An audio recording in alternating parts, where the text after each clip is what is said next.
in the the yard behind him or whatever. Yeah.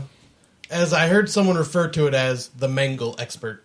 Because he seemed to he knew a lot about the speed dry. Just so happened to know. Just so happened to work with that very equipment. But no, it's, the weird, rich secret society sacrificing virgins on their 16th birthday to the gods so that they'll stay rich. And, I mean, it's absurd, but it's kind of cool, I mean... I wouldn't go as cool. Are you trying to talk someone into liking the Mangler? I think he's trying to talk us both into it. I like the Mangler. I think it's a neat little movie. You have this weird little niche in horror as a fan where you like absurd shit and you can defend it at the same time. Graveyard Shift and this. Yep. Pretty much almost the same premise without a fucking bat. He even said that he would have picked this if one of us had chosen. I know, I remember Shift. that. I forgot the other movie that we were talking about picking, but it wasn't Needful Things. It was something else. But anyways, I picked it because Randy was raving about it pretty much, and I remember it's a really fun movie. I remember watching it on VHS, renting it, and I didn't like it. And I rented it for the sole purpose of Robert Englund being in the movie that wasn't Nightmare on Elm Street because I didn't know about Eaten Alive and what's the one that we did on the podcast already? Oh, Galaxy of Terror. Galaxy of Terror. Yeah. I didn't know he had other shit. Yeah, sure. But I guess maybe when I was a kid, I was thinking I went into that thinking it's a Robert Englund flick, and I'm such a Nightmare on Elm Street fan at that point, I guess, that I have to see it. And then I was expecting Freddy Krueger, maybe? I don't know. Yeah, but someone at least along the lines of that. Something along the lines of something like a reoccurring, maybe even he's going to come back and just be the Mangler a couple times. But yeah, then you find out it's a fucking machine. And the machine still gets its licks in, though. It doesn't this is kill that little old lady in the beginning. there are several... Well, he at the end. Yeah. Yeah. I guess the ending was it was way cooler when you found out that it could manifest and turn into something else. Yeah, when it dragged itself around. That was a little... But, I don't know, the whole fucking teleporting its soul into other fucking machines or whatever. Yeah. It was kind of fucking stupid. Well, that only happened because... It touched the machine or whatever. Yeah, that freezer yeah. Yeah, I mean... I follow you. Yeah, it only happened... It's still stupid. It's... I don't care the reasoning why this happened. It was fucking dumb. Well, they used the same plot device at the very end. With the transference of the soul of Robert Englund into the... Yeah. I was just about to ask about that because I was... That's understandable, but yeah, I was going to ask about that. Machine to machine. It's a demon. It doesn't... It's pretty much a fridge. Doesn't matter what its host is.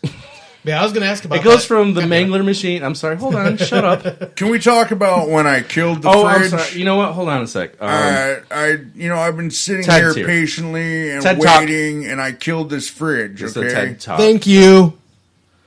It doesn't work when Scott does it. No, it's... He says thank you. We're like, ineffective. Thank you. Thank you. But go ahead, Ted. Well, that's not the way an interview works. Okay, all right, Ted. I loved you in Silence of the Lambs. Obviously. You have an ego, and I think that's what happened in your career, obviously. No, I did plenty of things after that. I was in that remake of the Hills Have... what's it called? The Hills Have Eyes? Sure, whatever. Ted Levine's also stupid. I liked your performance in Monk, in the TV series. You did great there. I didn't like that show. Tony Shalhoub is a weird, hairy little... What were you going to say? Were you about to say Hebe? No. Oh, okay. Did you... What do you... Why am I here? Okay, yeah, exactly. I don't know. Because you're the worst guest we've had great. By far. By far, you are the worst guest. And we've killed others. Never... Yeah, we did. I don't remember anybody dying. Well, Scott said he... Yeah, I buried the fucking Italian director. Oh, yeah. Dario... Listen to the Giallo episode. All right, Ted. Just what happened to you, man? Because you started out. I pick great. and choose my projects Yeah, according to what I want to do. Yeah, because you were in Silence of the Lambs. Yeah, and I felt like that was, the apex. An Oscar-winning fucking horror movie, pretty much.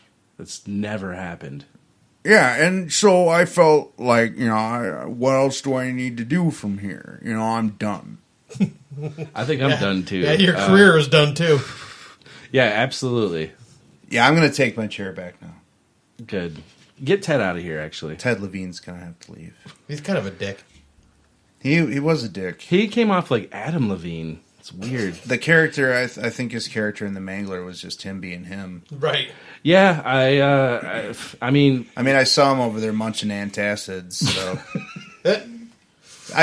that's what I'm talking about with, like, The Mangler being, like, a stereotypical pulp noir film. He may as well have been chugging, like, bourbon and fucking pepper or something, It was the trench coat and the fucking... The crime scene photographer with the flash bulbs. It was very pulp, very noir. I don't know, it's cool, man. No, I see what you're saying.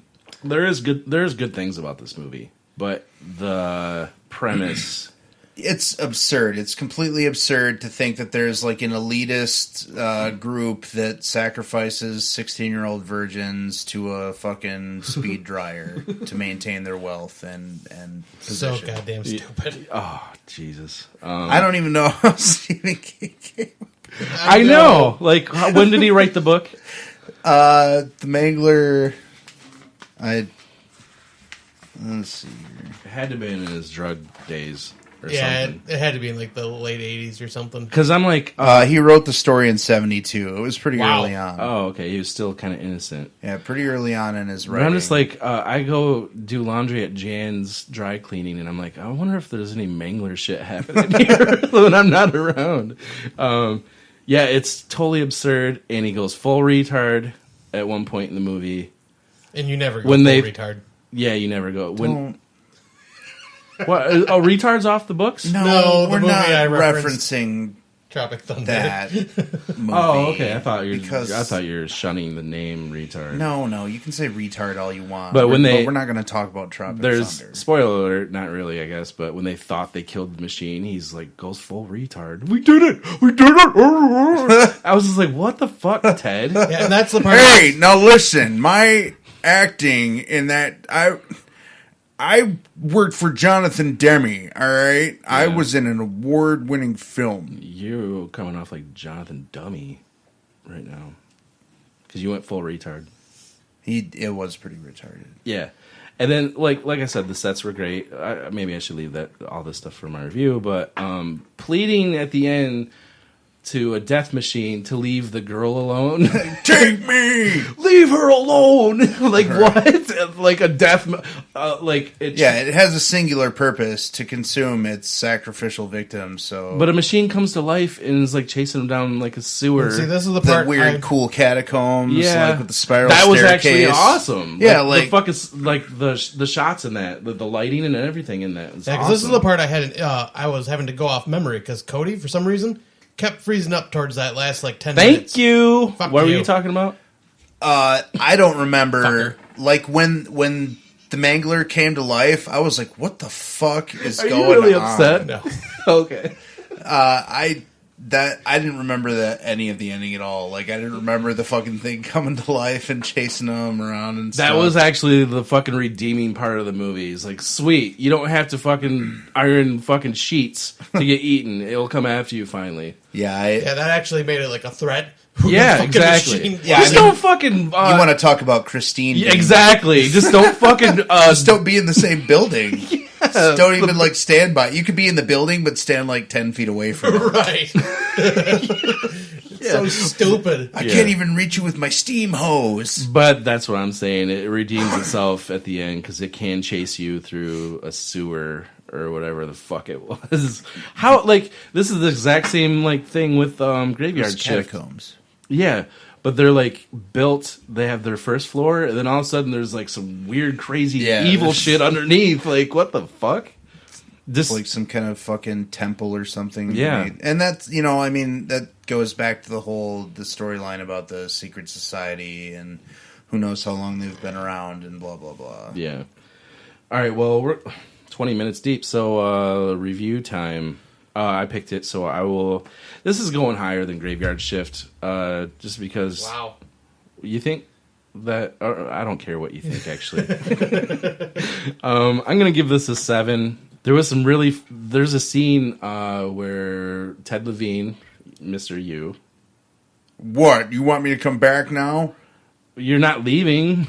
Well, you're my ride, asshole. There's a scene where you confront Robert Englund in his office, and it's so fucking terrible and cheesy. It's endearing. You mean effective and fantastic? Because Rob and I, we sat around for days talking. Yeah, Rob. He's a good friend of mine. Robbie. All right? We still talk now. We talked for days about that scene. And Before shooting it? Because it didn't seem like you fucking rehearsed it. No, after shooting exactly. it, stupid. That's And what we talked about how bad it was. How perfect it came out. What do you call them? Oh, man. When's the last time? When did you watch it? I watched it today. When the Mangler. I don't know. Like, it's not fresh, like, enough. 3 days ago. Yeah, see, I only For me, watched it was it. about 2 weeks ago. I only watched it 5 hours ago, so it's not fresh in my mind. But I don't remember exactly where. I don't remember exact words in the conversation, but it was funny where he was over the top fucking, "You're gonna call the cops? Okay, fine, I'll have them arrest you." It was just like, and then Robert Englund, I think he calls him like a fucking evil cocksucker or something stupid, and Robert Englund was like looking at him, he's like, "That's good. No, not a threat." It was just like so stupid and bad. And I like that shit, you know. I'm probably adding points and giving it a 7 because shit like that. But what else did I have in here? Yeah, I think I said it all. But yeah, I'll give it a 7. I liked it a lot better than not a lot better, 1 point better. But it was more. I might watch it again. Actually, no, I won't. I don't think I'm ever going to watch that again. I would watch it again. Yeah, obviously you would. You're going to give it a 10. That's a little high. What would you give That's it, a lot Randy? high. I'd give it a 7.5. It has enough entertaining stuff in it between the gore and the over-the-top performances and cool settings to warrant a 7.5 and to watch like maybe once a decade. Okay, I'll say yeah. Me. Where were you going to say it? What were you going to say? What? What were you going to say? I was just going to go into my ratings. I know, but what were you going to say? No. I was... God damn it. But I'm gonna... No, what were you going to say, Scott? Fuck No. you both. Or all three of you. No, you said I was going to say. I was going to say. So say it then. If you were going to say it, don't say it now. All right, next movie. I'm giving this a 6.25. Okay. Yeah, it's... What'd you give What? Graveyard Shift? Was that? What'd you give Graveyard Shift? 7.5. You liked it that much more than this? Oh, yeah. This movie was just too long and... Oh, it was. All you guys can totally 95 fuck minutes? off. It was an hour and Fucking 45. calm down, Ted. It was an hour and 45. Even the Yeah. red 95. one can fuck off, and he gave it the highest score. The red one. But no, Robert Englund's performance was great because it was over the top, hammy. Ted Levine, I'm sorry, but your performance was... My performance was worthy of the taking director's shit on. direction, all right? Well, you are talking about Toby Hooper and his direction. Hey, Ted, That's I do a not mean saying impression much. of you. You want to hear it? No one's ever done it to your face. Sure. Was she a great big fat person? Was she a great big fat person? That wasn't very good, Ken. That was good enough because I don't do impressions, dude. I'm out of my element right here. Poor Toby. I mean, his wife beats him up, all right? Oh, yeah, we Well, forgot you to bring that guys up. stop being so... You know why harsh she and beat him up? Because of Toolbox Murders. Fucking, he deserved a beating. For his career in the last, Dude, decade. hold on. We talked about this when I watched Funhouse. Randy commented, and he's like, all of his no dud in his 80s, which Not- it actually not a goes right dud. into spontaneous combustion, which is 90 or whatever. But Right. yeah, you're right. Like he Not a dud in his 90s films either. this one. Yeah. No. This one's a semi I think that this is at least a C plus. Then there's Toolbox Murders and Dance of the Dead. And Jin. Yeah, lots of duds Yeah. after his Toolbox Murders revival. And The Damned Thing or whatever it was. From And season that Has was he?